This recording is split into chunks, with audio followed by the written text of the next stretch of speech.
Happy New Year 2021. I'm sitting here with my husband looking at the first podcast for the new year, and we thought we'd look forward to perhaps what we might be doing in the coming year here at Highclere and how you might like to come and share it with us.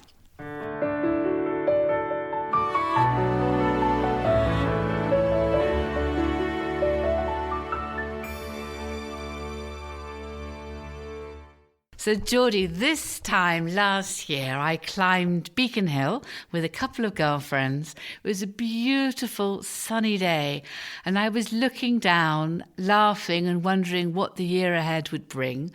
The year behind us had seen the Downton film come out in the cinema. We'd had so many different events. We'd had a lot of charitable events, but little did we know, think or dream what the year ahead would look like, and it's been very far from any positive dream, hasn't it been? Well, yes, we couldn't. I mean, really, even in January, the virus was beginning, but not fully understood. And of course, by the time it came to the end of March, we were having to cancel all our spring visitors. Sadly, people couldn't visit us at all, and not till into July, and then in a much smaller way. So for Highclere, it's been a very strange year, a total change from normal operations. Obviously, farming and the countryside things still kept going as normal, didn't they? We still had to battle with the elements of the weather and all that kind of thing. It's just that we just didn't greet anything like the same number of people as we would normally would have done. Yes, and then curiously, we're looking at a more uncertain world vis-à-vis farming and food and how we go forwards in 2021, whilst perhaps some of the other side and the way we can gather together as families and friends will begin to improve with the help of the winter as we pass through the winter to the spring, and also, of course, with the vaccines which are coming out around the world. But it's going to take some time, isn't it? I think by nature, farmers are always fully aware that nature has things in store which you really can't control, and you just have to do your best to run along with and manage in terms of floods or droughts or some pest or disease on your crops. But of course, the pandemic is another curved ball from nature, which has thrown us all into a state of crisis and disorganization. But maybe farmers are just resilient to these things, just keep on going. We have a totally man-made issue to deal with in the coming year, which is how we trade with our friends across the water in Europe, which is another whole set of challenges, which I hope will be resolved. But we all have to, in the end, we all have to live on the planet and get on with each other and cooperate to take on these challenges of climate and pandemics. Yes, and I think perhaps those are the most important challenges, and I've always thought our neighbours should be our friends, and that's what we're supposed to be learning over history as a historian. It's learning from the past.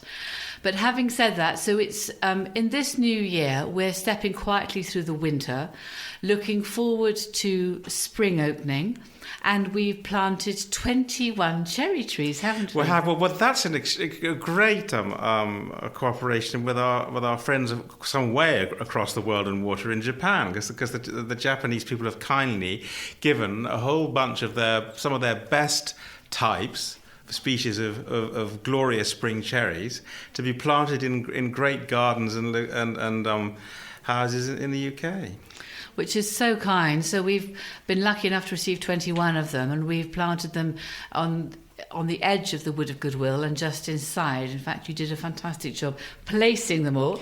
I helped plant them a little bit, and James Hunter did a great job with a digger digging the holes, which yes, the gardeners were so happy. They've been put in very professionally, and it was a help to Paul that James came along with a bit of powered assistance, because they're actually quite substantial trees. I mean, they're up, must be about 8 foot or so in the air, aren't they, at the moment? They are. They were actually grown in this country, grafted and grown in this country, and they are, I'd have thought, 8-10 foot tall. So even in this first spring, I think they promise hope and something to look forward to. And then, of course, you planted masses of narcissi and spring bulbs, and so it's the green shoots of spring. Yeah, really. Well, I've always loved bulbs. Really, they're one of nature's glories, and we have made an extraordinary effort of planting many thousands of them for probably 8 or 10 years so in that whole area, and it's now really bearing fruit. And people love the idea of time-lapsed photographs. Well, we have time-lapse bulb planting.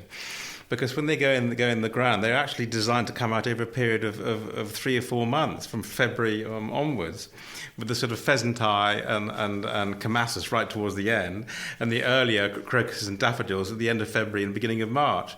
And they therefore have this extraordinary changing picture of colour and even scent as time goes on. Of course, we end with the amazing tulips in the secret garden, where we have to plant them practically in a fortified way with chicken wire so the rats and mice don't come and eat them.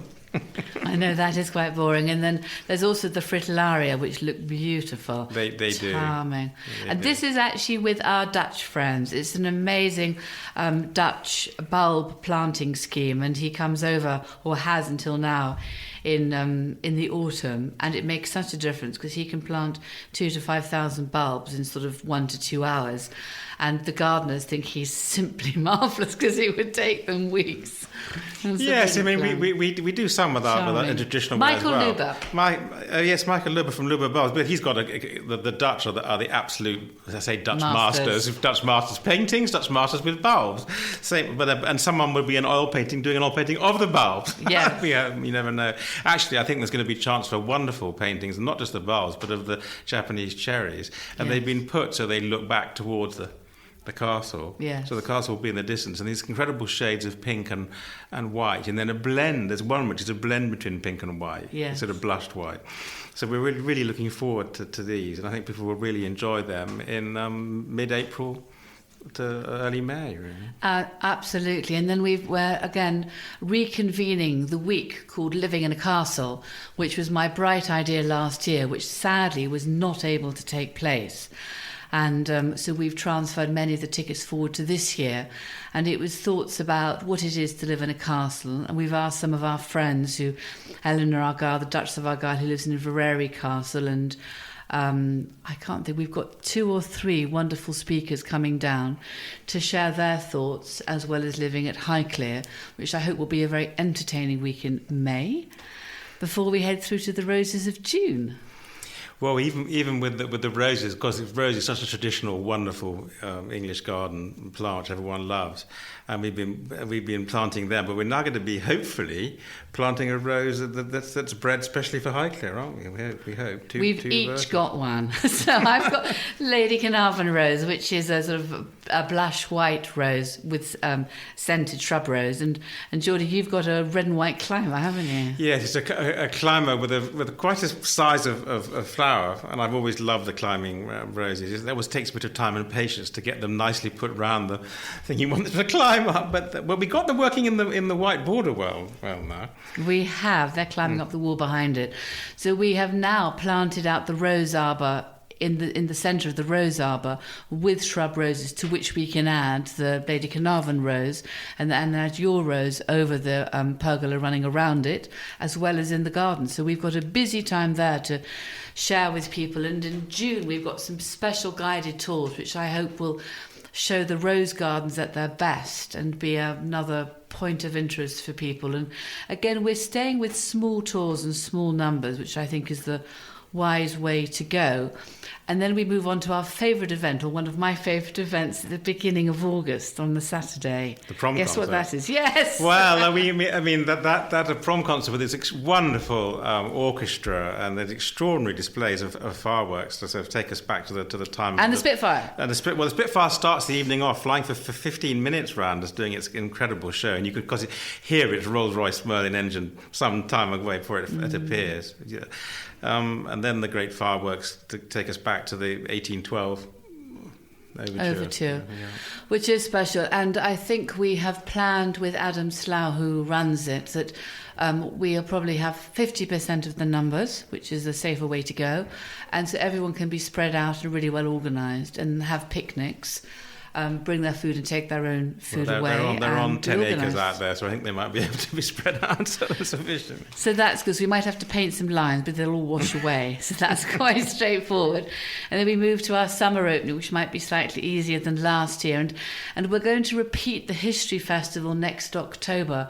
It was I could sort of see the sunshine glinting through that October weekend, Geordie. It was an extraordinary event to put on with small numbers, but with such generosity of energy from all those who took part, with the people who came.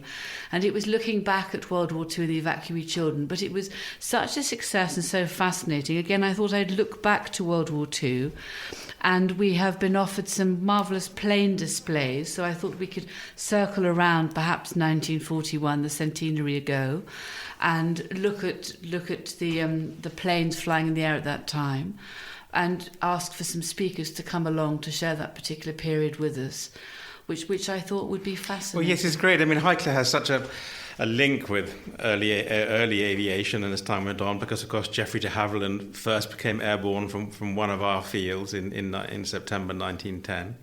And that plane eventually, with obviously quite some enhancements, became a fighter in World War I. And then, of course, he developed the Mosquito, the very famous plane for World War II. And we had Flight Lieutenant Colin Bell, who flew Mosquitoes on very dangerous flights at the last 18 months of World War II. He was extraordinary. I did a video with him for Instagram, and it was a joy to meet him. He was completely switched on, and he came and stayed the night before in one of our local pubs and went on from there. Fascinating man. There are some extraordinary people with us from whom we have so much to learn, and I'm sure they are much relieved that they are being offered a vaccine against this dreadful COVID virus as soon as possible. Yes, that's the most wonderful news, the triumph of a scientist in making this thing happen in such an incredibly short time. Full marks to them. Yes, incredibly grateful. And then as it's rolled out, it'll begin to give us all a little bit more comfort, particularly those who are slightly older, who are incredibly precious. And many of these men were those who came to our History Festival, and I think their memories and what they want to share, that is the treasure which we need to look after. Absolutely, 100%. But we wish everyone a hopefully much more happy New Year 2021 than 2020. And then as we move towards Christmas and New Year, we can have Gerald Dickens in the saloon, live audience, sing carols, raise money for Maisons Sans Frontières, support the air ambulance, have Christmas fairs, and raise the roof with our laughter and singing, which would be a very good thing to do. Great you can lead the way. Great to look forward to, yes. Yeah, it would be, wouldn't it? Thank you, Geordie, so much. We have a lot to look forward to, so let's do that.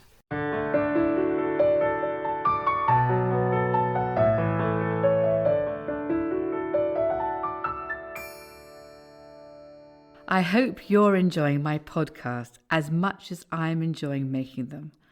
Do let your friends and family know about them. Subscribe. And if you're feeling generous, please leave a review. Thank you.